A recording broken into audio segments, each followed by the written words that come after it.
Hey up and welcome to Callum's Corner. We are back with a vlog. Now, today we're going to have a bit of a change of pace. I've finished work and obviously the temptation is to text my missus to go and try and see her. However, I've realised that I've been seeing an awful lot of her recently. My vlogs are becoming like the Boom Boom Diaries at the moment. So tonight I am going to go over to Gav's instead because you can't lose, well, you shouldn't lose yourself in Boom Boom. It shouldn't be all about that. And at the moment, the soundtrack to my life is basically, strenuous sexual intercourse. You know what I mean? Squelching, panting noises and stuff.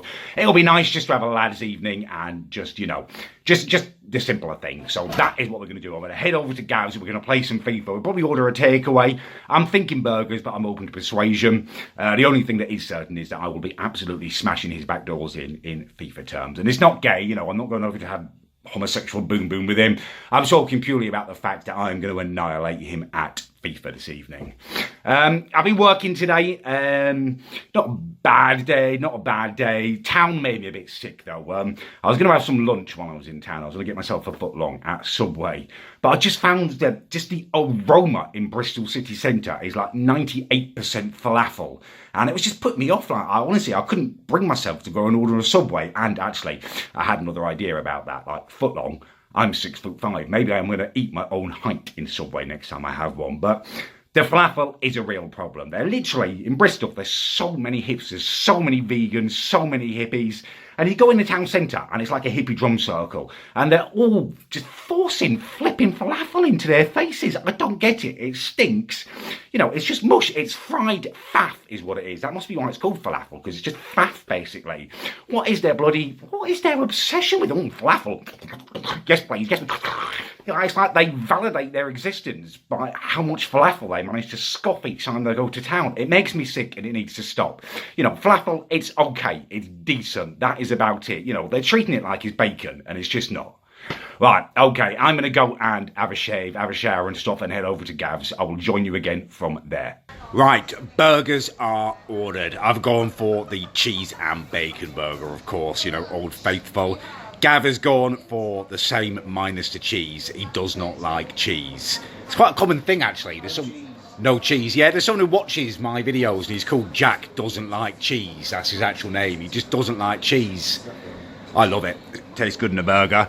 Gav was also just telling me, and Nigel was telling me about this the other day, about this Zulu trade thing, this Forex trading. Both of them are making loads of money on it, so maybe I should start trading. Do any of you know about that? Do any of you trade? If you do, let me know in the comment section, because I will definitely need advice. Yeah, currencies. So yeah, burgers are ordered. The controllers are charging for the FIFA. It's shaping up to be a good night. Creating chances for fun out there. Gav is sick as a dog. 2-0 up. Oh, look at Kloppy there. How sad he is. That was magnificent. The passing around, it was like ping pong, wasn't it? I like ping, I like pong. I can score them all day long.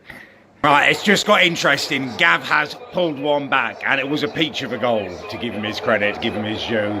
Firmino, however you pronounce it, he's just dug it out and curled it into the top corner, right where the postage stamp goes. Lovely finish. Game on. 90th sodding minute. You are literally shitting into my eye with that. This is brilliant, right? Gav thought he'd won it. He thought he'd won it because he got an equaliser at the 90th minute. But there's a better time to score. The best time to score is in the 120th minute of extra time. And it's not the equaliser.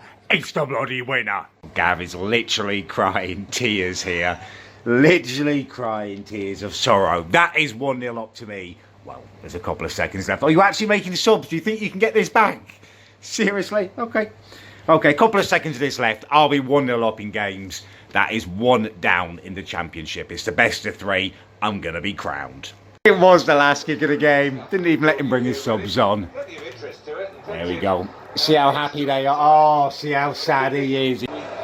So, you join us at full time after the second game. There's a palpable sense of disappointment and despair emanating from Gav's direction. There we go, popping it round the area. Oh, tick-a-tack of football. Look, there's Khaleesi there. She's looking at you, Gav. She's sad. You've let her down. You've let Khaleesi down. I've done Khaleesi proud. Yeah, I am now crowned FIFA champion. It is best of 3. I probably will grant the third game to Gav like a friendly, a prestige friendly, I guess, for him. Wow, that is the whitewash. 3 games to 0. The crown is firmly ensconced upon my head. Right, I'm strolling to my Uber now, victorious. It's been a great evening. The burger was good and the FIFA was better. Great to catch up with Gav as well. It's been a little while. You can't, forget your mates just because you're hooking up with a woman. So, yeah, important. Bros before holes, as they say. Right, today is a bit of a different pace for me. Against my better judgment, I have been persuaded by both of my sisters to take my girlfriend along and have like a family day. She's bringing her kid along, they're bringing their kids, and we're going to one of those soft play centres for lunch. I'm a bit dubious about this for a number of reasons. Number one of my sisters is an absolute wench and she may well do anything she can to sabotage it, so I'm going to have to be on the lookout for it. Number 2, I've still got a heavy cold and I felt snotty and I'm not really up for this. A little bit hungover from Gavs last night. And number 3, soft play centres are mental chicken oriental. I once took Eddie along to one and it was crazy. So yeah, it's going to be an interesting afternoon. Right, I've come outside for a couple of seconds to update you and also for a breather because that is mental inside there. Thousands, it seems like, of kids just running around, hot, sweaty, feral. Christ, there is a lot of aggression from those children, honestly. One of them I saw just screaming in another one's face. I felt a bit protective of Eddie as well. He's very small compared to some of the other kids, and if one of them knocks him over, obviously you can't react because you're the adult, but I will be giving that kid the evil eye if it, just best nothing happens to Eddie in there, let's put it that way. Yeah, it probably isn't the best way to spend a Sunday. It's my idea of hell in there, but you've got to do these things sometimes. I've ordered sausage, chips and beans. Hopefully that will cheer me up, although I cannot think of a less relaxing atmosphere to eat lunch in than what's going on in there. Right, I'm back home again, so it's time for the debrief. It was a nightmare. I'm not going to lie to you. It is not a nice way to spend a Sunday with thousands of screaming children all running around feral and stuff. It was hectic. There was one kid who pushed Eddie over twice, and it really triggered me. I managed to bide my time, stay calm and stuff, and wait until he was on the football pitch. I took Eddie on there, and I just pretended I mishit a ball and smashed it at him. It wiped him right out. And now that sounds harsh because he's a kid and stuff, and I'm much bigger than a kid, obviously. But Eddie is 2 years old. This kid was like 7 or 8 years old, and he pushed him over twice. You don't mess with my nephew and get away with it, you little twat. Apart from that, it was okay. My sister Amy was playing up a little bit. It was like, she knew with my girlfriend there, I was going to try and be calm and nice and stuff, because you got to give a good impression. And she kept talking about veganism and just stuff that she knew would trigger me on a normal, kind of everyday basis. But I just let it roll over me. I didn't let it get on my tits. To be honest with you, it's going really well. Loads of boom boom. Check 1, she seems to actually like me and thinks I'm funny and stuff. Check 2, and now check 3, she can actually manage to put up with my family, which is a massive check 3. So stuff is going really, really well there. I kind of feel like a little bit paranoid, like I shouldn't be talking about it like this because something is bound to go wrong, because it always does. But at the moment, stuff is good and I just feel happy, so I'm just going to be happy. It is about 11 p.m. and I am now having a power snack.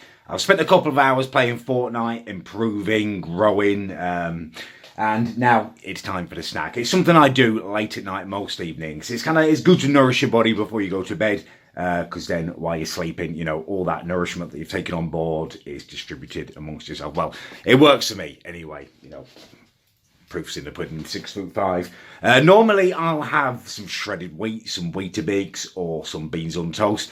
This evening I'm feeling particularly ravenous and alpha-like, so I'm going for some meat. I'm going for a bacon sandwich. Bacon sandwich is a great all-rounder. It was always good. Breakfast, lunch, dinner, midnight snack, bacon sandwich, yes please.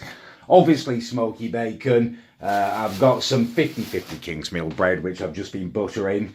Annoyingly, when I took one slice out of the kind of bag, it tore slightly. I was just going to butter it and make it do, and I decided to stop it back in there actually and get a fresh slice out. A good bacon sandwich deserves perfection. It'll be fine for my mum in the morning for toast. Right, it is about 9:20 on Monday morning. I'm meant to be working at the moment, but I've already finished. It's incredible. I went in expecting a full day, and almost all my patients have got appointments, hospital appointments, doctor's appointments, visits and stuff. They're all busy. So I finished. I don't understand at the moment. Everything seems to be coming up, Callum. I'm not used to everything going my way. Point of example, right? A moment ago, in the court, getting some shopping, right? Standing there paying, and I've got my Breaking Bad jumper on. Lady behind the counter, really attractive young lady, right, says to me, "Oh, I love your jumper, it's really cool." Stuff like that doesn't happen to me. I don't know what it is. I think it's because I've got a lady, and other women can smell it on me. It's like he's taken, and it makes me more attractive. I'm like catnip to ladies at the moment, although it wouldn't be catnip, it'd be like clunge nip or something, I guess. And that's what I am. Now, I'm not used to stuff like this going this well. I kind of feel suspicious of it. I mean, don't get me wrong, I'm enjoying it, but I'm kind of expecting someone to come along and be like, "Oh, you're eating a steak dinner, better take that away, just give you your usual shit sandwich." But it doesn't seem to be happening. In other news, I did a double today, which is my term for when I have bacon, 2 meals in a row, bacon sandwich. So had it late last night, and I had it for breakfast this morning. That's the double. Most I've ever done is the treble, if you're wondering, and that was at a festival when I had it for breakfast, lunch and dinner. Actually, we should have a little chant about that, like they do at football grounds, like double. How would it go? Double. Callum has done the double. And the vegans complain because they eat fuck all again, and Callum has won the double. It doesn't really fit, but almost, and it's probably a bit sweary, but almost a winner there. Okay, I am going to go and decide what to do with my newfound freedom. I've got the whole day, and I'm not quite sure what I'm going to do, although I'm determined that I'm not going to waste it playing Fortnite. Probably am, though. I'm home, I'm sitting at my computer. I was just thinking about setting up a stream for later and stuff, and I've been looking at Twitter, and I've seen something really, really sad. I don't know whether I should talk about it because it's not really mine to talk about, but I just wanted to say something. So I've seen this headline about a young internet vlogger who was really sadly passed away. He's taken his own life. I clicked on it to read the story, and I instantly recognised his face as someone who's watched my channel, has made a video about me, who I've chatted through on DMs back and forth a few times about, helping him out and making an introduction for his channel and stuff. Just a really, really nice guy, 20 years old. I just wanted to, I don't know what to say. I wanted to say, rest in peace, mate. I really hope you do find some peace. I wanted to say, to anyone out there who ever feels like that, just try and reach out. It's really hard when you're depressed. It's really hard because you feel like you're in a different place to everyone else and no one will understand. You don't feel like yourself. You're not thinking like yourself. So it's incredibly difficult, but you'd be surprised at how many people have been in that position and will understand you. And, I'm not going to sit here and say that everything gets better because that's not life. That's not the way it is. Life gets better and it gets worse and it gets good and it gets bad. And that's what life is. Everything is just a phase. So just stick with it if you don't like the phase that is going on at the moment or if it's awful, because it will change. Look at my mate Tom. He wasn't mind saying it. He's made a vlog about it recently. He suffered from depression. He was at the point of suicide a couple of times, And a couple of weeks ago, he was just a single dad looking after his kids, struggling for money and stuff, working all the hours in a day. And 2 weeks later, he's got hundreds of thousands of subscribers on YouTube. He can earn a really decent living now, doing something that he loves. He can look after his kids. His life has changed like that. And that is what can happen, It won't always be as dramatic as that, but it can be as quick as that. That is what life is like. Everything is just a phase. Just stick with it. Just try. Just try and stick with it because it will get better. And it will get worse. Don't get too full of yourself when things are going really well, because, you just got to try and stay in the middle if you can. So yeah, I just wanted to say that really. It's really, really sad. And if any of you out there are feeling like that, just do your very best to reach out and speak to someone. And everyone else, just look after your mates. Try and look for warning signs if they're not acting like themselves. And just try and talk to them. Just let them know you're there for them. Yeah, really, really sad. And also the headline about it on a paper a scumbag paper called the Daily Mail really trivialised it. And I just think, you should be ashamed of yourselves. You're scumsuckers. You're absolute bottom feeders to be clickbaiting a young man's, tragic end to his life. Like, they were all over Logan Paul doing it, And then Logan Paul is one bloke, one half-wit idiot doing it. And he was doing it in a different country and not even publicising who this person was. Like, the Daily Mail are doing it in this country where this lad's family live. And they're naming him, and all his friends are going to read that. And just how much of a scumbag do you have to be to clickbait suicide? The papers have got nothing on YouTubers, and they're disgusting. I don't say it much. I try and stay out of that fight, YouTubers versus the mainstream media and stuff. But it's difficult because their actions are inexcusable. That's the end of the vlog because I don't really feel like vlogging anymore today. But I will be back later in the week and back with the streams and stuff. Yeah, just thank you very much for watching and just look after yourselves.